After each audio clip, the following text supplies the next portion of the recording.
Keith here for Get the Most Out of Your Workout. We're talking about ankle mobility today. One of the things we want to do is make sure that ankle is giving you enough range of motion so you can perform those deep overhead squats.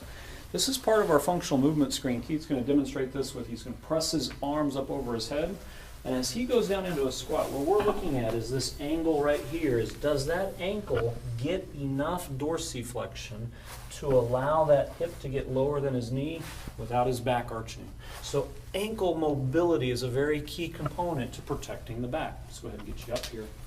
The thing about ankle mobility, though, is muscle function on the back of your calf. There's actually two different types of muscle complexes. One that passes the ankle and the knee. That's the more common one. It's called the gastroc. But the soleus muscle is a one-joint muscle. That's just down here lower. And when we stretch our calves, when we get mobility at the ankle, we have to account for both of those. So today's mobility drill has to do with a soleus stretch. And we're going to demonstrate what we call the Bic pin test. So let me show you this a little bit better. So Keith's going to come over here, and we've strategically planted this Bic pin against the wall. And what the test is when you toe the pin without leaving your heel, so the heel stays down, you've got to be able to take your knee and touch the wall. And as that knee comes to touch the wall, Keith's got a little tightness here. He's really close, but not quite there.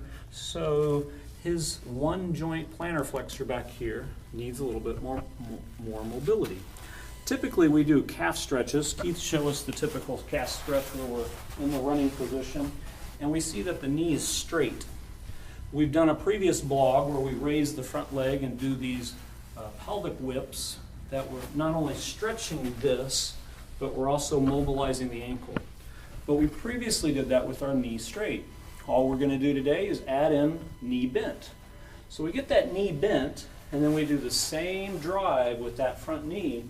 Now we're getting a one joint soleus stretch, but we're also mobilizing the joint right underneath of it called the subtalar joint. That's a way to get mobility not just in the joint but in the muscle, and specifically the one joint soleus. It's important if we want to be squatting well. Ankle mobility is a key component of that. I want you to try that this week so you get the most out of your workout and protect those backs.